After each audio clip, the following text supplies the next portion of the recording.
Dolphins and the Cardinals had a great game on Sunday.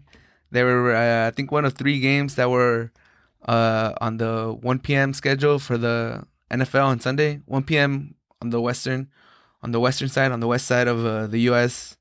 Uh, it'll be the 4 p.m. games in the East Coast. But man, what a game! That was a great game. It was one of the games that I touched on before week 9. One of the games I highlighted, uh, Kyle Murray versus Tua.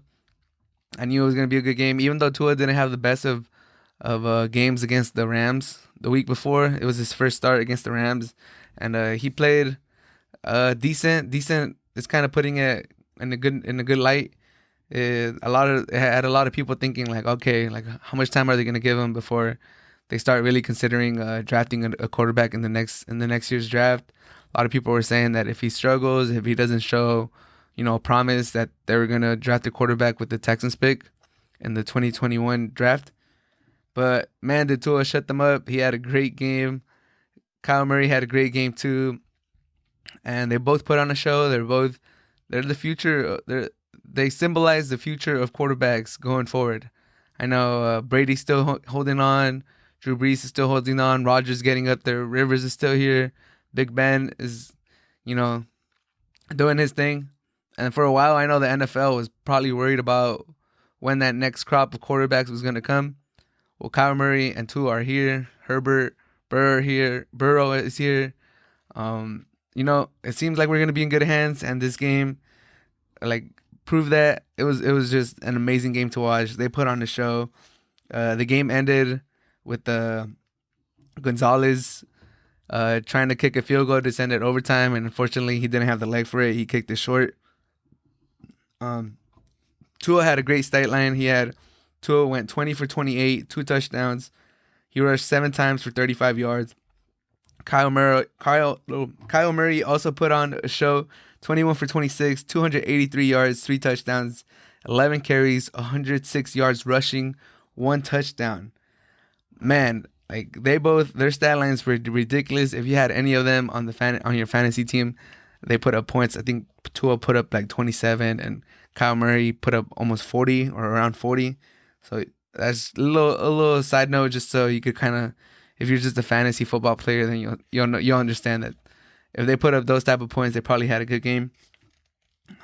And just wanted to reiterate that the Dolphins look good. Like I was pretty positive on them. I thought they were playing good. I was positive on Tua. I thought he was going to be a good quarterback. I didn't believe. I was saying that it was not the same situation when the Cardinals moved on from Josh Rosen. I said it was a different scenario, and that the Dolphins really believed in Tua. And man, did he show it. There was a couple plays where he was just running around, extending the play. Like, he was about to get sacked, and he just juked the person that was about to sack him. And he looked quick on his feet.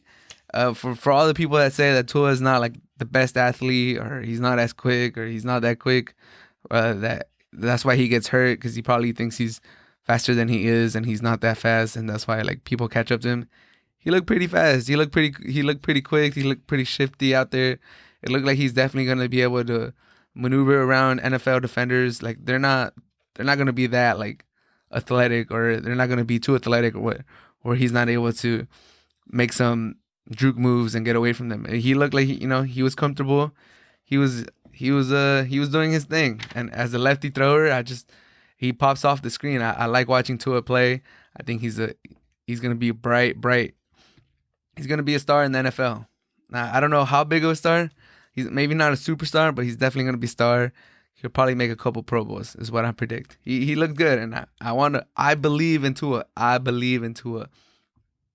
And now the Dolphins are positioned where they're only 2 wins away from the Bills, and the Dolphins already had their bye, and the Bills haven't. So potentially they're 1 game behind. They're basically 1 game and a half behind the Bills, and they play on week 17. So circle that game in your calendar. I feel like the way the schedule's setting up, they have a chance to where that game could mean something. The division could come down to the last week 17, Bills versus Dolphins. I think that would be an amazing scenario, and it'll be fun. Regardless if it comes down to the last to the last week of the NFL, the Dolphins have positioned themselves where they could compete for a wild card spot. The next 3 games they have on their schedule, they have the Chargers, Broncos, and the Jets, and then they have the Bengals too. The next 4 games on their schedule: Chargers, Broncos, Jets, and Bengals.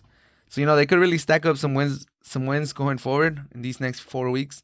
Like I already talked about the Chargers, but the Chargers, they're not a bad team, but they just can't finish games out. So they should be favored against the Chargers. Broncos, they should be favored against them too. Jets, definitely gonna win. Jets are trying to tank.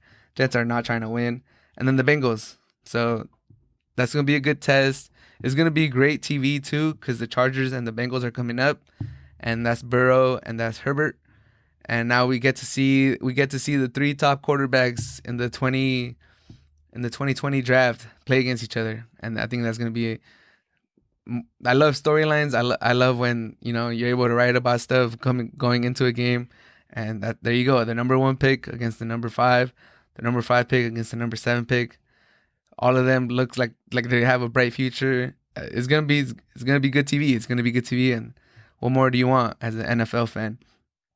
And the Cardinals look like they're the Seahawks light. I know they just beat them, but the Seahawks are higher in the standings, and the Seahawks are, everyone rates the Seahawks a little better than the Cardinals, but they're in that same boat. They have a great potent offense. They have a great quarterback, MVP candidate quarterback.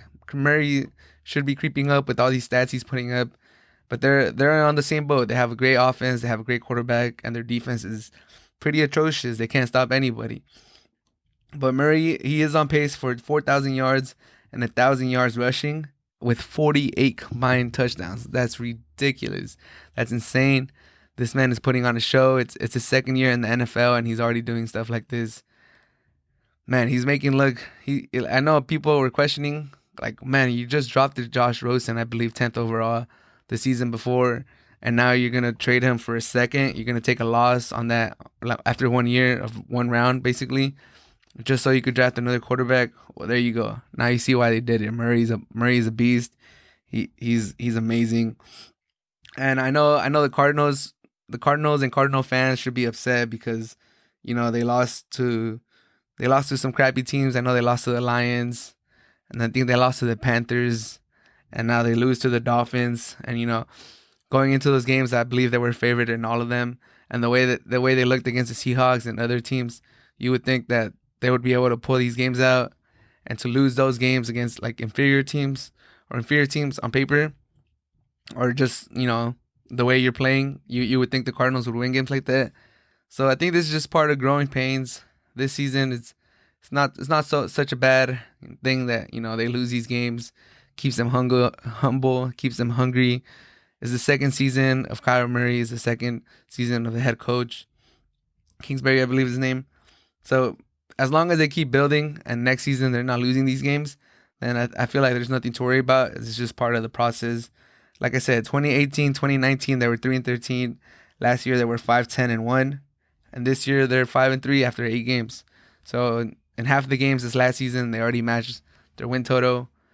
Cardinal fans, I know it was a hard loss, hard pill to swallow, because you guys could have been right there behind the Seahawks, 1 game behind, and then then it's not just playoff. Then it's just not playoff aspirations. Then you can start dreaming even bigger, because that home field advantage, getting a home playoff game, that's key when you're trying to go make a deep playoff run.